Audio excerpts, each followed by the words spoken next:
The Gina and Matty podcast. Right now, we need to get into some of the news that Suze didn't use. The fabulous Susie Thompson, who is our newsreader here at Star 104.5. You hear at the top and the bottom of the hour. She can't fit everything in, so I do a bit of a service to her and give you some of the news that Suze doesn't use. And let's kick it off, G, with a 5-year-old boy who has accidentally broken an ancient urn dating back to the late Bronze Age at a museum in Israel. No. Now, the artefact was on display. This makes me feel so much better about my kids. The artefact was on display at the Hetch Museum where the damage happened on Friday. But the reaction from the museum's director, Dr. Inbal Rivlin, has taken some people by surprise. He addressed directly the boy and the mother, inviting them to return for a guided tour, adding, this is a quote, "Don't be afraid, we have no claim against you." To me, I would be very afraid. Don't go back. Don't go back. Just come. It's going to be a private tour. So the pair were said to be super scared after the jar was damaged near the entrance to the museum, and as soon as it happened, they turned around and quickly left. Now, the archaeological find was discovered during excavations in Samaria in central Israel and has been in the museum for 35 years. It's dated between 1130 and 1500 BC, and there's just a photo over there. It's just like a terracotta smash pile. No. Oh, boy. No. Wheel that story out at his 21st. Yeah, won't you? Let's go to France, where we've got the Paralympics happening at the moment, and Lex Leary winning gold for Australia in the final leg of the relay swim. It's absolutely incredible. You'll see that over the news today. But this has nothing to do with the Paralympics. This is more just the Olympics as a whole. The Paris mayor, Anne Hidalgo, has triggered a heated debate by saying she wants to keep the Olympic rings on the Eiffel Tower after the summer games are over. So we've seen the Eiffel Tower was the centre point where they were doing the beach volleyball at the was amazing. It was so good. And they have the rings there. So she has said, the decision is up to me. And I have the agreement of the IOC. And she told Quest France newspaper over the weekend. So yes, they will stay on the Eiffel Tower. Now, some Parisians backed the move, but others, including heritage campaigners, said it was a bad idea and it's basically defiling the French capital's most iconic moment. I don't know. I don't think it's a good idea. It's like us still having Olympic rings up on the Harbour Bridge from the Sydney 2000 games. No. Get a tattoo. Yeah, that's right. Go get a tattoo.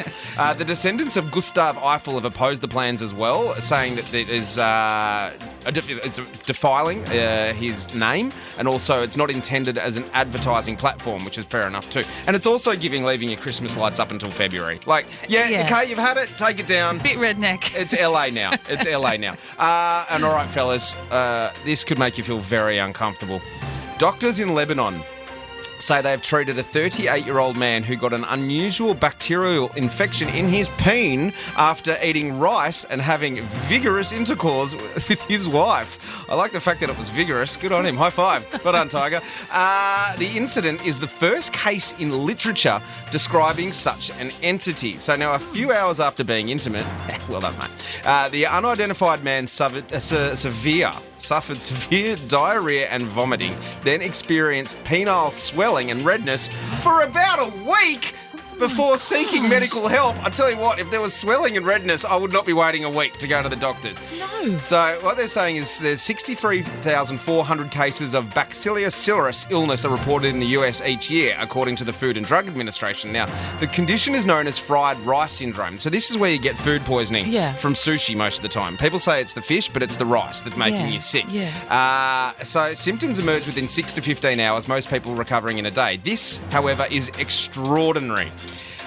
The father of two reported he had eaten rice with his family a day before he started to experience the symptoms. He said his wife was symptom-free. The patient denied having any trauma to the peen or laceration or any accident bite during the intercourse time. Cool. The suspect said that a contaminated penis and the vomit diarrhea after the wife was the likely source of the skin infection. So it was eating the rice and it's just gone down there. Now... He's had to... No, I'm not going to say that. That's a bit graphic. He had to wash his peen 3 times a day, gently drying the area. After 1 month, it completely cleared up.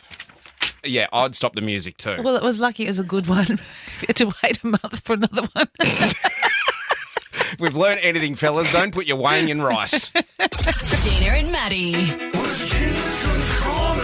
Put your plaid on because we're going into Gina's Country Corner. What do you got, G? So, Matty, what do you think? Like, when you think country music, what do you think the most common theme would be that the lyrics would be about? Wife leaving you. Yeah. Dog running away. Yeah, that's what you would... Pickup trucks. Yes. Yep. Break-up songs, you kind of think they're mostly sad. Sad, yeah. So it's always got a bit of a sad theme to Sometimes. it. Isn't that what the old joke is? If you play a country song in reverse, it's happy? Because the dog didn't run away, the wife didn't leave you, and your pickup truck's working? Yeah. Well, I've just done some research. 75% of country songs are drinking songs. Okay, yeah, that would have been next. I tried to get a number, but there was just pages and pages, and it said it's approximately currently 75%. Years ago, the drinking songs were sad songs, but these days, lots of them about friendship and celebrating. And I had some help just then by Post Malone and Morgan Wallen was about friendship, and they got in a little trouble because they did it together. Lots of them talk about their good friends Jack and Jim, if you know what I mean. Now, I'm not condoning drinking at all here. I'm just pointing out some facts about country music. But one of the most recent Aussie country drinking songs came out 1 week ago.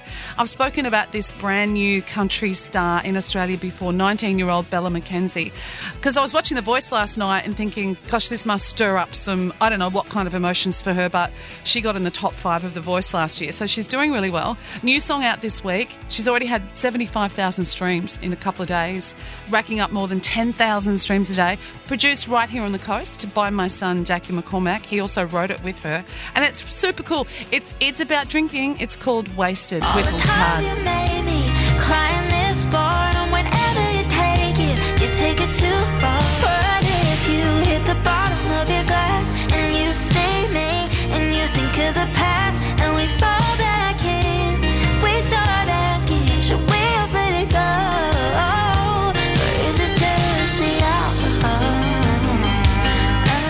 When they wrote it, they wanted to call it Alcohol because it says alcohol, and then you're questioning, is the alcohol the reason she might fall back in love with her boyfriend? And they changed the name to Wasted because ABC won't play a song called Alcohol. And ABC is a big radio station that plays a lot of country music in Australia because it's quite hard to get country music played across Australia other than on the smaller stations. But let's have a listen to some of the songs. Of course, Post Malone and Blake Shelton did Pour Me a Drink, Lainey Wilson, Watermelon Moonshine. But check these out. We can't go past a drinking song without playing this one. I love to have a beer with Duncan. I love to have a beer. Probably the first Australian drinking song, the Slim Dusty. I used to have a program director called Duncan, and every time we would talk about him, we would play that song. And the irony is no one wanted to have a beer with Duncan. This one's called Drinking Problem. It's a broken hearted thinking problem. So pull another bottle off the wall. Day Drunk. Let's get a little day drunk. How cool's that? One margarita. Love this one. One margarita, two margarita, three margarita shot. Very different one margarita song to the one I've heard on TikTok. Yeah, right? Yeah. One margarita, another margarita. I think this one came out first. Sure. This one asks the question, surely it's 5 o'clock somewhere. And pour me something tall and strong. Make it a hurricane before I go insane. 5 o'clock's conservative, isn't it? We used to say it's midday somewhere, don't we? Isn't that That's the same? right. Yeah. Tennessee Whiskey. Well, we love Chris Stapleton.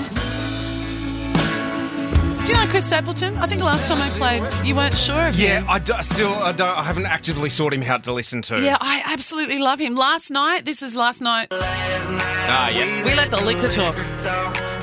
See, it's about drinking. And of course the bar song, which we play here. Oh, I think it's in its 8th week of being #1 on the Billboard charts. And my favourite, Tequila Makes Her Clothes Fall Off. Tequila makes her clothes fall off. And that is Gina's Country Corner. The Gina and Matty Podcast. For more great comedy shows like this, head to novapodcast.com.au.